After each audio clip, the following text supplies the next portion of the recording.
Olá, a paz do Senhor, sejam bem-vindos ao canal EBD Viva. Me chamo o pastor Júnior Pimentel e nós nos encontramos aqui semanalmente para aprendermos as lições bíblicas da escola dominical.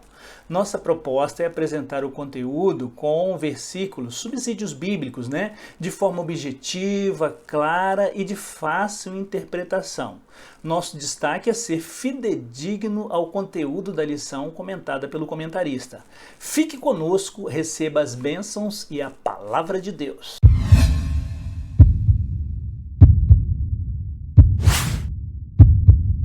Aviva, ó Senhor, a tua obra no meio dos anos faze-a conhecida. Abacuque, capítulo 3, versículo 2b. Nós, pela graça de Deus, então, estamos continuando no primeiro trimestre de 2022 e o tema das lições de adultos desse trimestre é a supremacia das Escrituras, a inspirada, infalível e inerrante palavra de Deus. Vamos juntos? Lição de número 7, do próximo domingo, dia 13 de fevereiro de 2022. E o tema é: a Bíblia transforma pessoas. Sem perca de tempo, texto áureo, porque a palavra de Deus é viva e eficaz e é mais penetrante do que qualquer espada de dois gumes e penetra até a divisão da alma e do espírito e das juntas e medulas e é apta para discernir os pensamentos e intenções do coração. Abacuque capítulo 4, versículo 12. Esta é a palavra de Deus, poderosa palavra de Deus, é capaz de dirimir as ciladas astutas do inimigo. Vamos na verdade prática. A palavra de Deus é viva, anula os conselhos das trevas e nos torna humildes diante de Deus. Nós vamos aprender da vivacidade da palavra e também vamos aprender em viver uma vida de santidade e humildade na presença do Senhor nesta lição de hoje. Leitura bíblica em classe encontra-se em Hebreus, capítulo 4, versículos de 11 ao 13, e no livro de 2 Coríntios, capítulo 10, versículos de 4 a 6. Vamos lá. 11. Procuremos, pois, entrar naquele repouso, para que ninguém caia no mesmo exemplo de desobediência. Porque a palavra de Deus é viva e eficaz, mais penetrante do que qualquer espada de dois gumes e penetra a divisão até da alma e do espírito e das juntas e medulas e é apta para discernir os pensamentos e intenções do coração. E não há criatura alguma encoberta diante dele. Antes, todas as coisas estão nuas e patentes aos olhos daquele com quem temos de tratar. Porque as armas da nossa milícia não são carnais, mas sim poderosas em Deus para a destruição das fortalezas, destruindo os conselhos e toda a altivez que se levanta contra o conhecimento de Deus e levando cativo todo o entendimento à obediência de Cristo. E estando prontos para vingar toda a desobediência quando for cumprida a vossa obediência. Vamos fazer um pequeno parêntese, rapidinho. Olha só, pedindo para você deixar aí um comentário na nossa timeline, compartilhar o nosso conteúdo, para você se inscrever em nosso canal, para você também acionar o sininho aí para você receber toda segunda-feira às 19h30 que vai ao ar o nosso estudo e fica aí, durante ad eterno aí nessa plataforma, que é a plataforma do YouTube, para que você então possa conhecer um pouco mais, estudar um pouco mais, abrilhantar a sua alma, a sua aula em nome de Jesus. A palavra-chave da lição de hoje é transforma. Transforma. Olha, sobre os textos bíblicos, nós lemos o texto bíblico na introdução da nossa lição de hoje, mas o arrependimento, irmãos, pode ser encarado com um lado negativo, da meia volta para Deus. O arrependimento é dar meia volta para Deus, isso chama-se conversão. Mostra que o pecador arrependido está voltando as costas para o mundo. Consiste, enfim, um abandono do pecado. Há um elemento intelectual no arrependimento. A palavra grega arrependimento, metanoia, significa mudança de mente. Não é uma transformação superficial ou temporária, mas uma mudança fundamental de atitudes, principalmente com relação ao pecado. O pecado não é mais negligenciado, né? Ele fica ativo na mente para que nós possamos debelar com a palavra de Deus, né? E também não se desculpando pelo chamado estilo de vida. O pecador arrependido reconhece ser culpado diante de Deus. Nós tiramos lá do dicionário bíblico Wycliffe. Olha só, irmãos, nós trouxemos esse subsídio logo no início da lição. Por quê? Porque a Bíblia, a leitura da Bíblia, o aprofundamento nas Santas Escrituras distancia o homem do pecado. Quanto mais nos aprofundarmos na palavra de Deus, numa vida de retidão, de oração, de consagração, nós então vamos nos afastando do pecado. Nós vamos tomando asco do pecado e nós vamos nos fortalecendo nos caminhos do Senhor pela fé, e a fé vem pelo ouvir e ouvir a palavra de Deus. Por isso, devemos negar o pecado, seguir a Cristo, pois a Bíblia é cristocêntrica, do início ao fim, de Gênesis e Apocalipse. E ele é a única porta que nos conduz à salvação. Olha aí, ó, a vida eterna, esse primeiro slide aí. O Senhor, tu me sondastes e me conheces. Tu sabes o meu assentar, o meu levantar, de longe entendes o meu pensamento.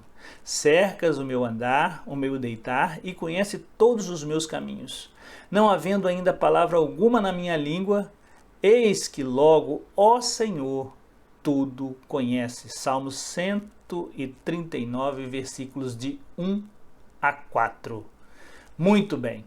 Hoje nós veremos nessa lição que a palavra de Deus é viva e ela anula os conselhos do mundo e nos torna humildes. Ou seja, a Bíblia transforma a vida da pessoa inteira. Só a palavra de Deus pode transformar a vida de um pecador dominado por vícios, pela profunda tristeza da alma. A palavra do Senhor traz o alento para a nossa alma, né? Por isso, quando falamos em leitura da Bíblia, interpretação e aplicação, logo ela determinará o futuro de uma pessoa. A palavra de Deus, irmãos, então ela toca na nossa vida, nós somos iluminados pelo Espírito Santo e ela é o nosso guia na caminhada para a Canaã celestial. Vamos aos objetivos da lição de hoje. É destacar que a palavra de Deus é viva e eficaz, elucidar que a Bíblia anula os conselhos do mundo e expor que a Bíblia proporciona a humildade, né? Precisamos crer piamente nisso, porque quando nós adentramos na palavra de Deus e temos o exemplo do próprio Jesus que nós vamos estudar hoje também, né? Nós estamos estudando então neste trimestre, né, a importância de estudarmos a Bíblia, de lermos a Bíblia, de nos aprofundarmos na Bíblia, de termos a Bíblia como nosso livro, não só na nossa estante, mas com livro sempre quando nós, né, abrimos esse livro e lemos esse livro, é Deus falando conosco. Quer ouvir o Senhor falando alto com você? Leia a Bíblia em voz alta. É a voz do Senhor falando ao seu coração. Vamos à introdução da lição de hoje. A Bíblia é de origem divina, o seu autor é o único Deus vivo e verdadeiro. Olha o que está escrito em João, capítulo 17, versículo 3. A vida eterna é esta, que te conheçam, a ti só, por único Deus verdadeiro, e a Jesus Cristo, a quem enviastes. Por isso, irmãos, a Bíblia transforma o nosso entendimento e nos faz compreender a boa, agradável e perfeita vontade de Deus, conforme Romanos 12, 2. E não sedes conformados com este mundo, mas sedes transformados pela renovação do vosso entendimento, para que experimenteis qual seja a boa, agradável e perfeita vontade de Deus.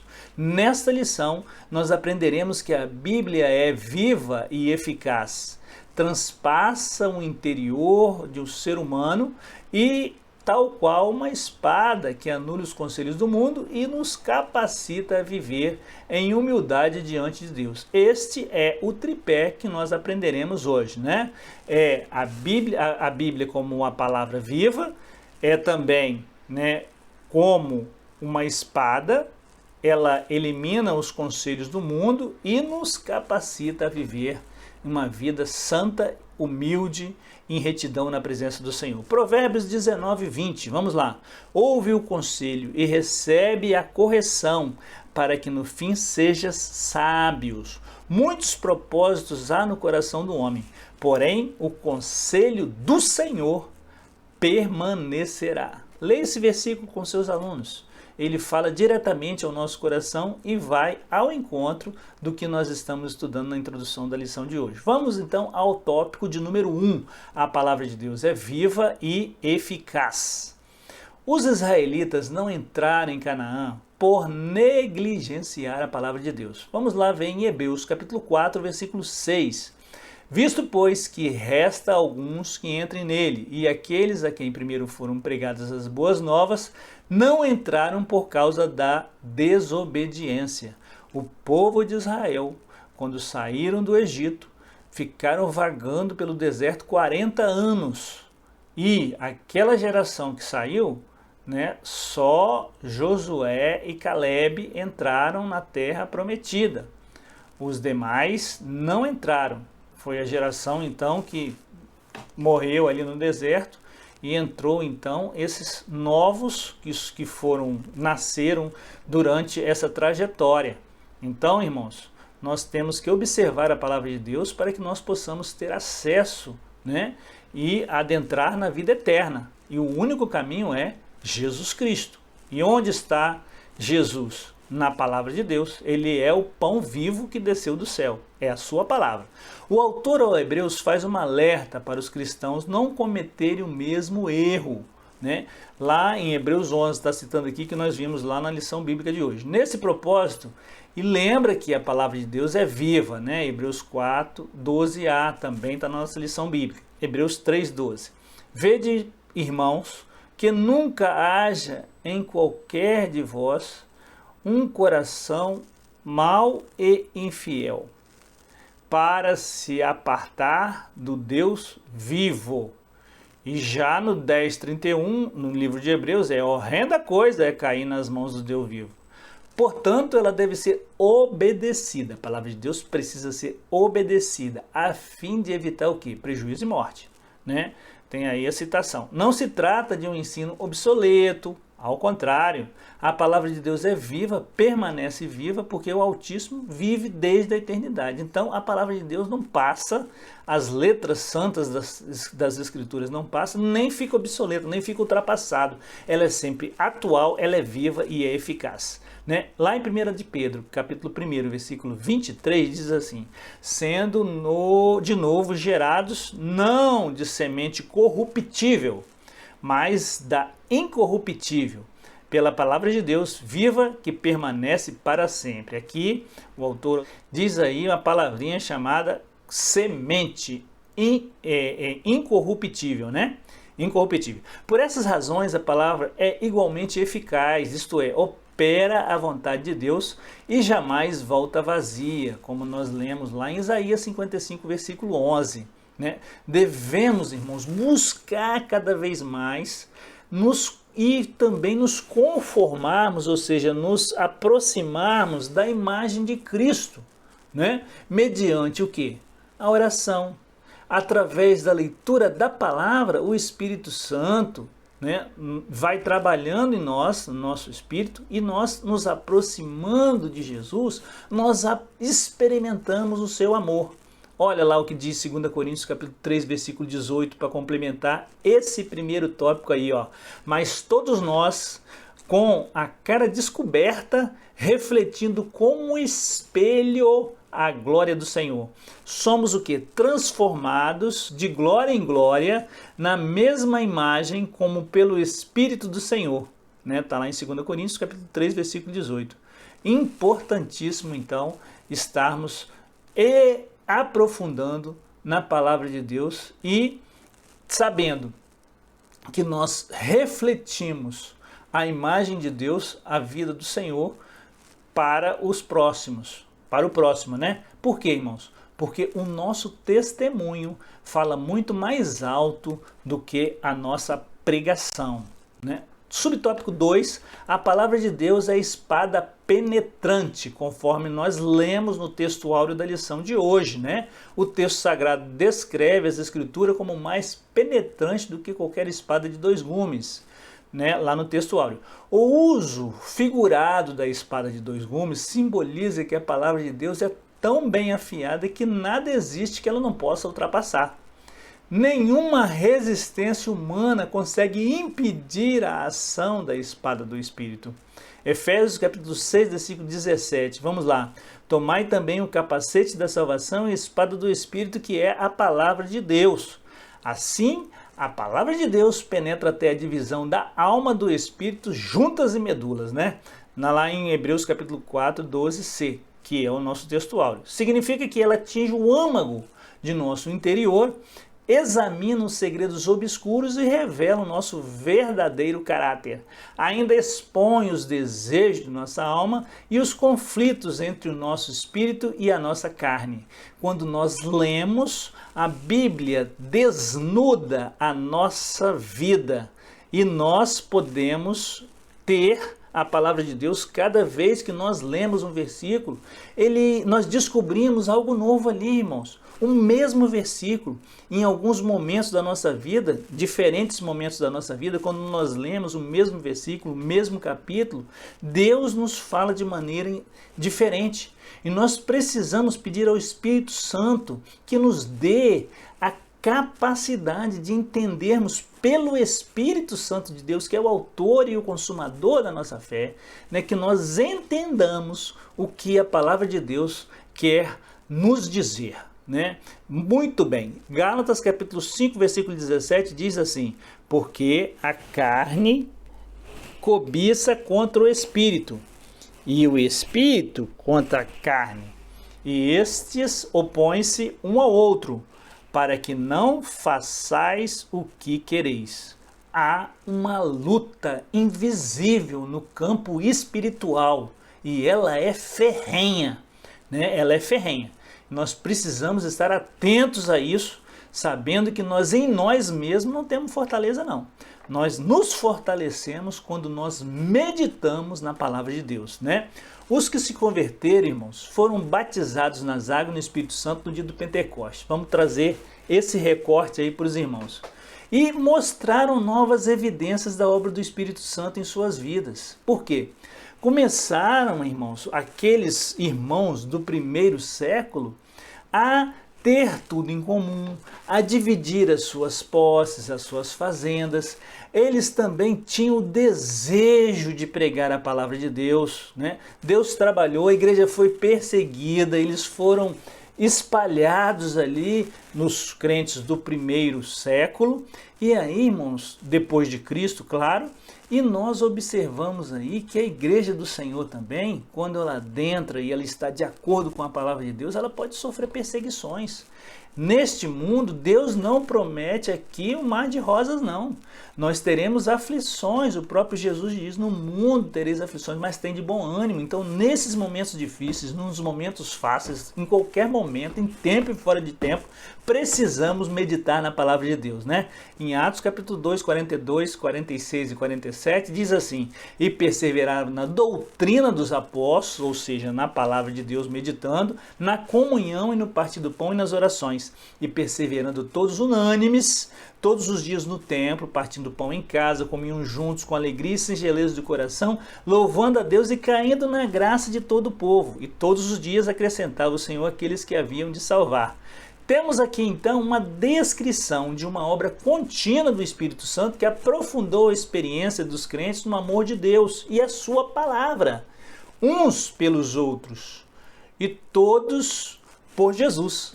Então, nesse sentido, nós podemos aprender com os crentes do primeiro século, com aqueles irmãos que estavam ali iniciando, que é chamado, como nós estudamos na lição no trimestre passado, os do caminho, né? Então, esses irmãos, eles eram apaixonados por Jesus. Eles viviam um amor muito profundo. E logo depois que Jesus foi assunto ao céu, então deixou o seu Espírito, o Espírito Santo está aqui conosco. E graças a Deus que ele está aqui, né? Para nos confortar, para nos abençoar, para nos consolar. Esse é o Espírito Santo de Deus. Então, no subtópico 3, a palavra de Deus é apta para discernir. Vamos aprender? A mensagem bíblica de Deus é apta, da Bíblia, né? É apta para discernir os pensamentos e intenções do coração, né? Aí nós vemos também no nosso texto áureo, nada está imune ao discernimento da palavra de Deus, nada. Até nossos pensamentos mais íntimos, motivações espúrias são desvendadas. Os pecados escondidos são revelados, a hipocrisia e a rebeldia são desmascaradas. Coisa alguma pode ser escondida de Deus, toda a verdade está patente aos olhos de Deus, aquele com quem nós temos que tratar, está lá em Hebreus 4:13c, que é também a leitura que nós fizemos lá no início. Portanto, o nosso coração deve se render à palavra e nós, então, por nos rendermos à palavra, nos convertermos, darmos a meia volta e entrarmos no caminho de Deus, então nós somos salvos. Vamos lá? Crendo em Jesus Cristo, nosso Senhor. A saber, se com a tua boca confessares ao Senhor Jesus e em teu coração creres em Deus, que o ressuscitou dentre os mortos, será salvo. Visto que, com o coração se crê para a justiça e com a boca se faz confissão para a salvação. Porém, irmãos, se nós endurecermos os nossos corações, tal qual os israelitas no deserto, a palavra nos julgará e, por fim, nos condenará. Hebreus capítulo 3, 12 e 13. Vede, irmãos, que nunca haja qualquer de vós um coração mau e infiel, para se apartar do Deus vivo. Antes, exortai-vos uns aos outros todos os dias durante o tempo que se chama hoje, para que nenhum de vós se endureça pelo engano do pecado, né?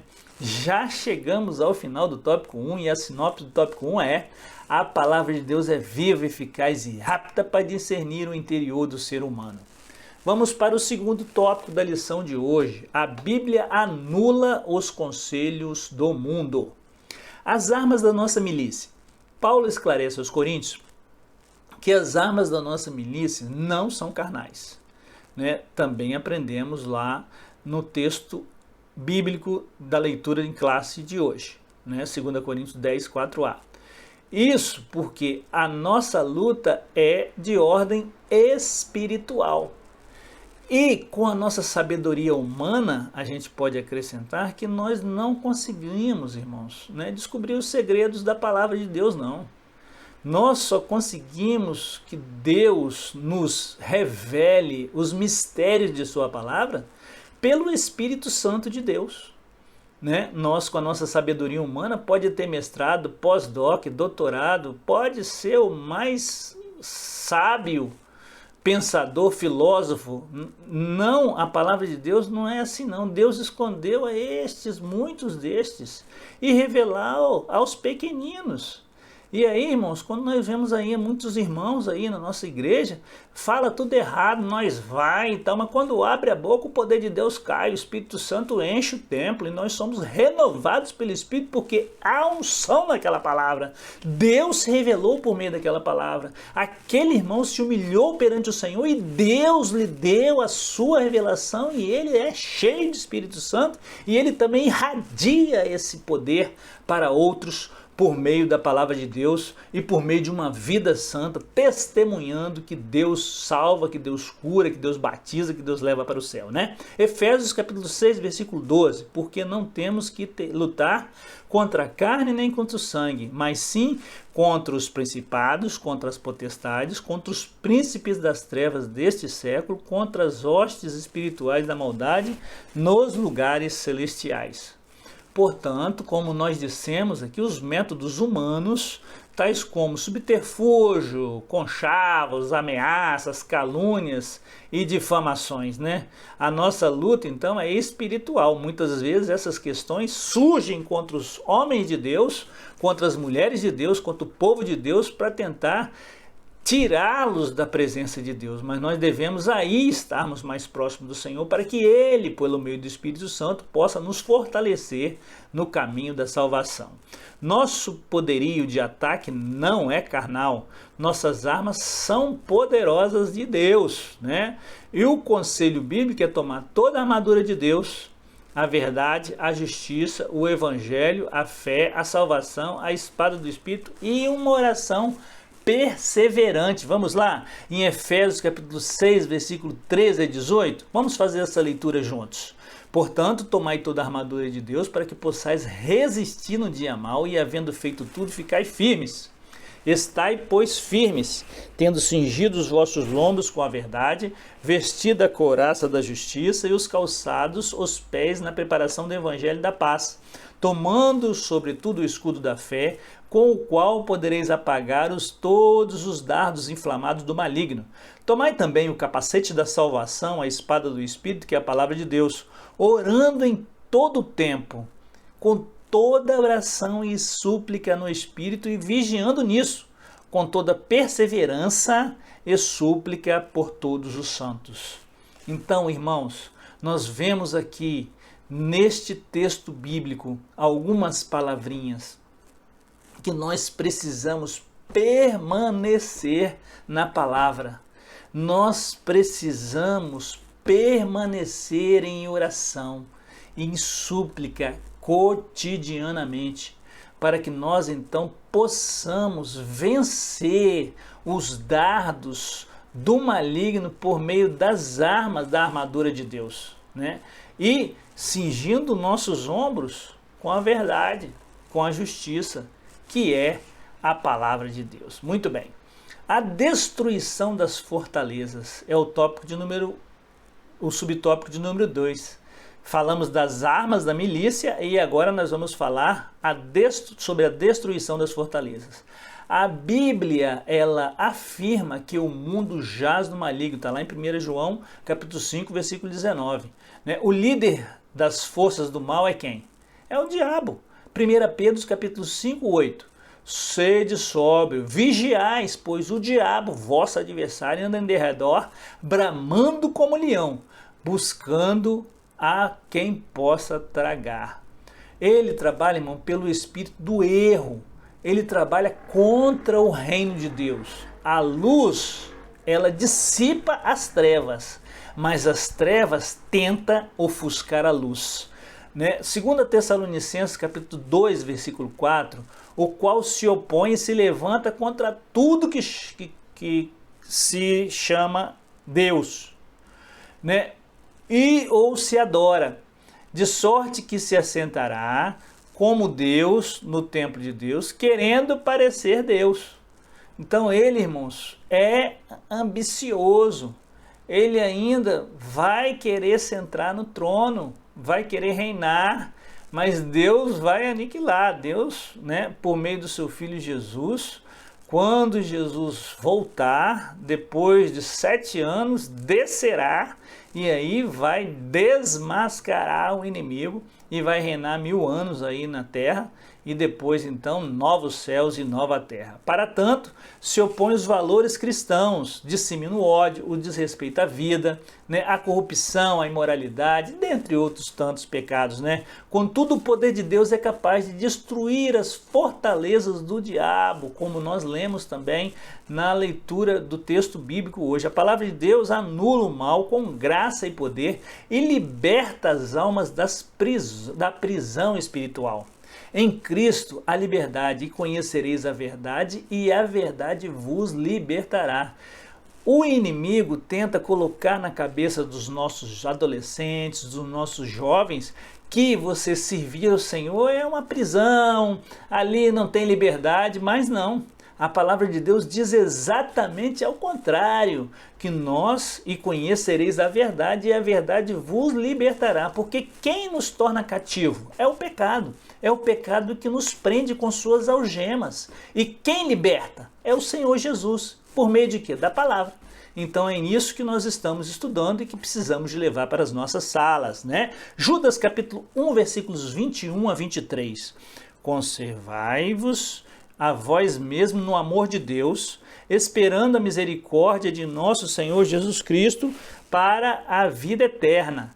E apiedai-vos de alguns, usando de discernimento, e salvai alguns com temor, arrebatando-os do fogo, né? E também odiando até a túnica manchada da carne. Temos que ter né, compaixão pelas almas que estão caminhando a passos largos para o abismo. Nós precisamos de agir com misericórdia e cumprir o ide do Senhor Jesus, né? Ide por todo mundo, pregar o evangelho a toda criatura, né?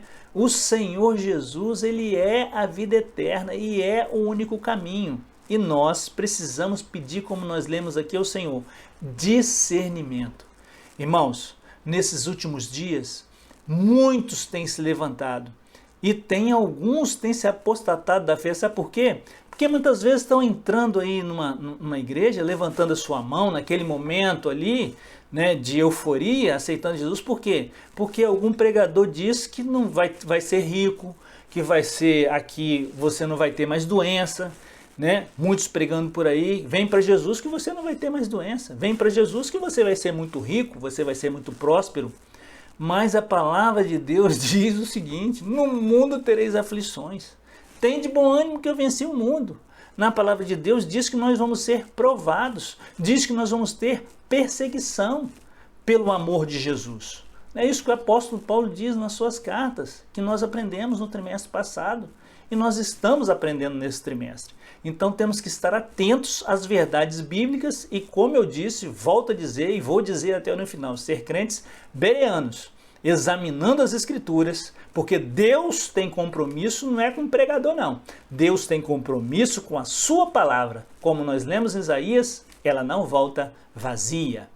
O versículo então seguinte de Efésios capítulo 4, versículo 13, o objetivo do ministério está mais do que explícito, até que todos chegamos à unidade da fé e o pleno conhecimento do Filho de Deus, a perfeita varonilidade, à medida da estatura da plenitude de Cristo. Nessa passagem, a expressão pela perfeita varonilidade, né, vem do grego teleion, né, que enfatiza a ideia de permitir alguém construir um destino tensionado, ou seja, observar a palavra de Deus, né? Então nesse versículo descreve o nível de maturidade que o crente deve atingir, à medida da estatura da plenitude de Cristo, ou seja, na estatura de varão perfeito. Como que nós vamos conseguir isso? Se nós então observarmos os estatutos do Senhor. Sim, nesse modelo padrão, a obediência é a vontade de Deus e é a vida do próprio Cristo.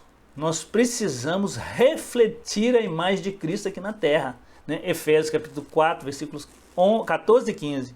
Nos mostra o resultado desse processo, então, de maturação que a igreja deve produzir nos crentes através de vários ministérios confiados à igreja e àqueles que estão na igreja exercendo o santo ministério do Senhor. Então, nós trouxemos aí esse parêntese, abrimos esse parêntese, trouxemos mais esse subsídio para que você possa levar para a sua sala de aula. E no subtópico número 3 já, né, nós então estamos também aprendendo sobre a destruição dos falsos argumentos. A gente precisa estar, irmãos, prontos para, né, destruir os falsos argumentos que se levantam.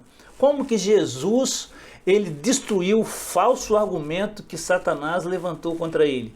Foi com a própria palavra. Então nós precisamos, como Timóteo diz, né, como Paulo diz a Timóteo, ser obreiros que precisamos manejar bem a palavra para que nós possamos então quebrar esses falsos argumentos. A Escritura diz que o poder de Deus também destrói os conselhos. Está lá em 2 Coríntios capítulo 10, versículo 5, na parte A da lição bíblica lida em classe hoje. A Bíblia, na nova versão Almeida atualizada, traduz como raciocínios falaciosos. São premissas, ou seja, são pontos que são usados para afastar as pessoas da verdade. E se aplica às ideologias anticristãs, irmão, entre elas o ateísmo, o relativismo, o secularismo, o marxismo, as heresias que contradizem a mensagem de Cristo, o darwinismo, então que a igreja que o homem veio do macaco, né? Essa questão do homem, né, ser o centro, né, e não Deus ser o centro. Então, nessas questões, precisamos estar, né, hedonista é a palavra, nós precisamos estar firmes na palavra, para que nós possamos, então, debater dentro da Bíblia, não discutindo, mas debater no bom sentido, né, trazendo à luz da verdade aquilo que nós precisamos para alcançar aquele coração que está ali. O método que estão para anular esses sofismas, né, que é... Né, o que é um sofisma? Vamos ler aí, vamos trazer para os irmãos. Sofismas é um argumento lógico, mas com o objetivo de produzir uma verdade ilusória. Embora aparente regras da lógica, na verdade, sua estrutura interna de argumento é contraditória, inconsistente e deliberadamente enganadora. Isso que é o sofisma. É a persuasão por meio, né, nós precisamos de debater isso, de abater contra a esses falsos argumentos para destruí-lo pela palavra de Deus, conforme nós estamos aprendendo hoje. E no subtópico número 4 desse segundo tópico, a destruição de toda altivez. Né? É muito importante, irmãos, estarmos cientes desses tópicos e estarmos trazendo para a nossa vida verdades práticas retiradas das lições que nós estamos aprendendo, para que nós, pela palavra, nós possamos então impactar positivamente a nossa vida, tirando tudo que é mal da nossa vida, né? A destruição de toda altivez, então, o poder do Altíssimo igualmente aniquila toda altivez que se levanta contra o conhecimento de Deus. Está lá em 2 Coríntios 10b. A altivez, ou seja, o amor próprio, superioridade, né, se refere a toda conduta que serve como oposição à fé em Deus, 2 Timóteo 3,8. Aqui está incluso, entre outros, a rebeldia, o orgulho, a jactância e demais vaidades humanas. Né? O coração do homem é vaidoso. O próprio Salomão diz que tudo é vaidade, vaidade das vaidades, né? Satanás é quem atua, irmão, nas mentes das pessoas e mantém afastadas de Deus. Está lá em 2 Coríntios capítulo 4, versículo de 2 a 4. Porém, pela pregação da palavra de Deus, o sistema soberbo do mundo é subjugado aos ensinos de Cristo. Olha o que traz lá em Salmos 119, versículo 11.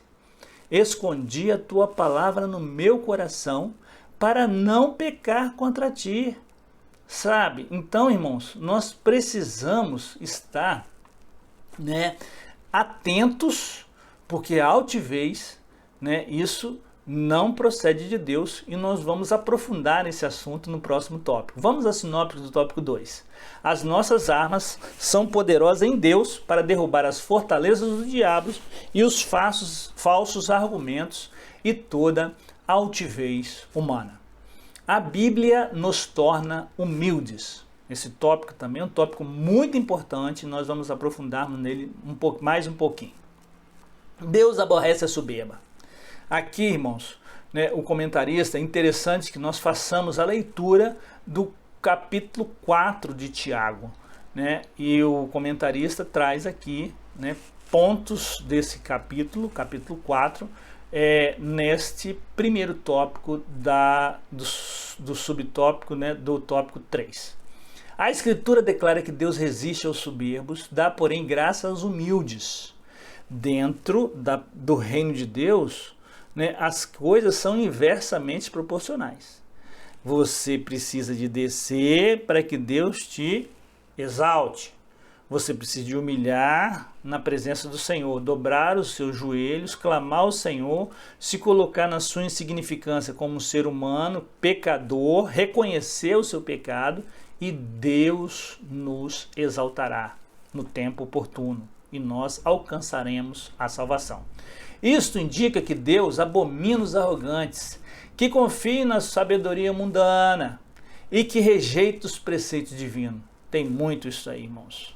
Nas faculdades, inclusive, está cheio, né? Estamos cheios de professores que estão ensinando, né, que a Bíblia está ultrapassada, mas ela não está. Por isso, Tiago exorta: sujeitai-vos, pois, a Deus. Tiago, capítulo 4, 7. E ainda, humilhai-vos perante o Senhor, Tiago 4,10. As expressões sujeitar-vos e humilhar-vos quer dizer obedecer ao Todo-Poderoso. É que Deus deve estar no controle de nossa vida, nos direcionando o caminho que nós vamos seguir, né? Quando nos achegamos a Deus, Ele nos achega a nós, Tiago 4,8. Ele nos liberta da sabedoria terrena, animal e diabólica, Tiago 3,15. E nos agracia com a verdadeira sabedoria do alto. E nos agracia, né, em vista disso, a bênção plena de Deus é conseguida aos humildes, transformados pela palavra do Altíssimo. Aí nós queremos fazer trazer aqui um subsídio aqui, lá em Gênesis capítulo 3, versículo 2 a 5, irmãos. Quando nós estamos falando de altivez, quando nós estamos entrando nesse tópico aí da soberba, nós estamos falando aqui da arrogância, olha só, dessa autossuficiência, né, que muitos homens muitas vezes têm, pensando que são alguma coisa, né? Olha o que o diabo fez lá no Éden, né, no capítulo 3, versículos 2 a 5. E disse a mulher à serpente: do fruto das árvores do jardim comeremos, mas do fruto da árvore do jardim que está no meio, disse Deus, não comereis dele, nem nele tocarei, para que não morrais. Então a serpente disse à mulher, olha só, a astúcia de Satanás, certamente não morrereis, porque Deus sabe que no dia em que dele comerdes, se abrirão os vossos olhos e sereis como Deus, sabendo o bem e o mal. Olha só, aí vem a arrogância, vem o homem querer ser igual a Deus ali, mentindo Satanás aqui, né, para a mulher em primeiro lugar, e depois a mulher entregando aí o fruto ao marido, o marido também comendo. Não pode culpar a mulher que ele também comeu, né? Então, irmãos, abrirão os vossos olhos, serão igual a Deus. Olha que mentira. O Satanás, ele o tempo todo está agindo dessa forma. Ele tentou Jesus. Imagine a nós. Precisamos estar atentos e firmados na palavra para que nós então possamos vencer as astutas ciladas do maligno. Vamos complementar aí com Colossenses capítulo 3, versículo de 7 a 14, nas quais também em outro tempo andastes quando vivieis nelas. Mas agora despojai-vos também de tudo, da ira, da cólera, da malícia, da maledicência, das palavras torpes da vossa boca. Não mintais uns aos outros, porque já vos despiste do velho homem com Deus, com seus feitos, e vos vestiste do novo, que renova para o conhecimento. Olha aí a palavrinha conhecimento. Conhecimento da onde? Da palavra. Segundo a imagem daquele que o criou, onde não há grego, nem judeu, nem circuncisão, bárbaro, está, servo livre, mas Cristo é tudo e em todos. Revestivos, pois, como eleitos de Deus, santos amados, de entranhas de misericórdia, irmãos, de benignidade, de humildade, mansidão, longanimidade, suportando-vos uns aos outros, perdoando-vos uns aos outros. Se alguém tiver queixa contra o outro, assim como Cristo vos perdoou, assim também fazeis vós.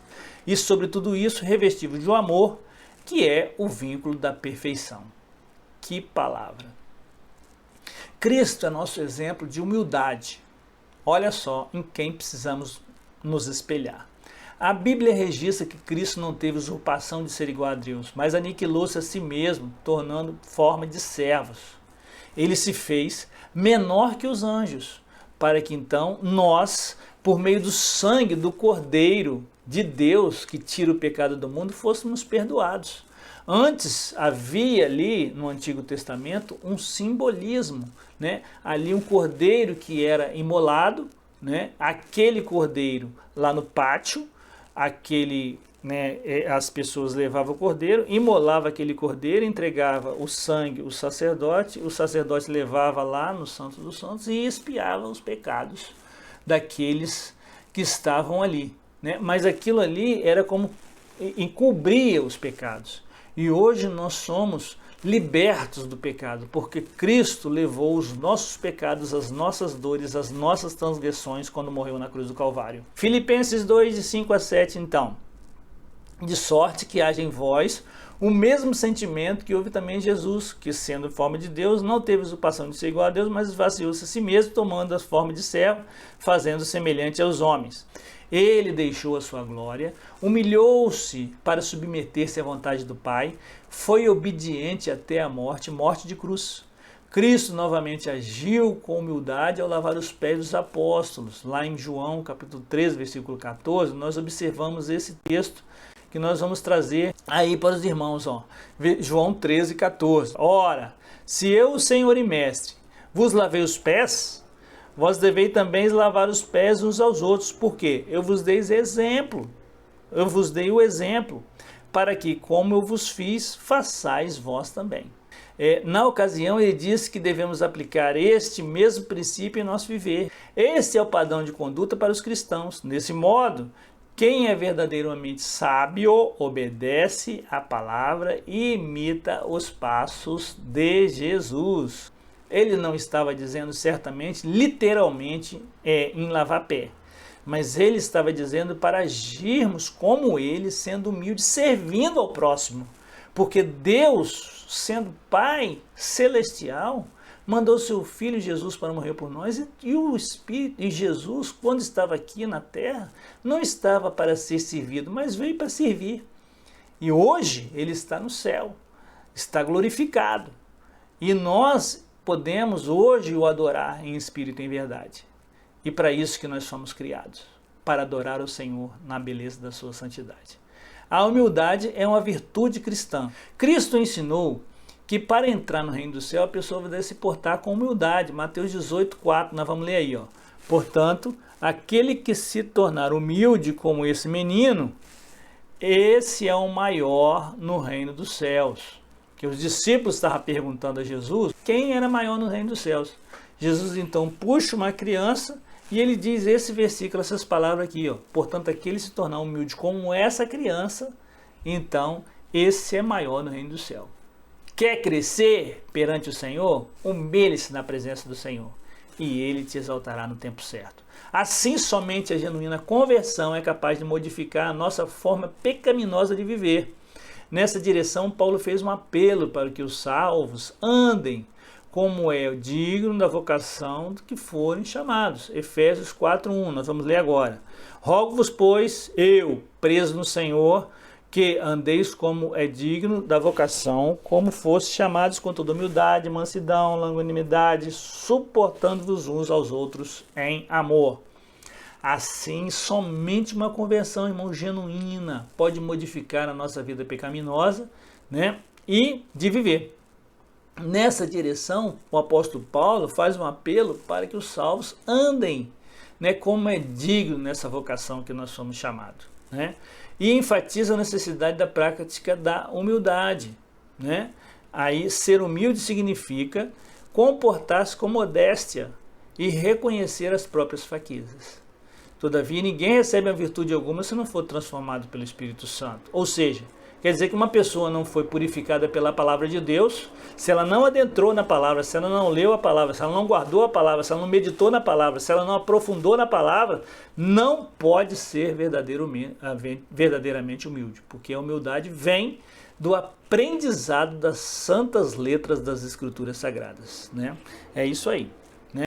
Muito bem, a sinopse 3 é: Deus resiste aos soberbos e concede a verdadeira sabedoria aos humildes, que são transformados pela sua palavra. Chegamos aí à conclusão da lição de hoje.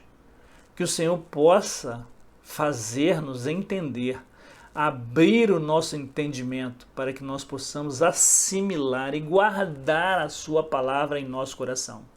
Quando nós vemos ali que Jesus, irmãos, traz a mensagem, ali a parábola do semeador, que ele semeou a semente, e uma caiu, né, umas sementes caíram à beira do caminho, outros caíram em terrenos pedregosos, em pedra, outros caíram, né, e os espinhos a sufocaram, e outras caíram em boa terra.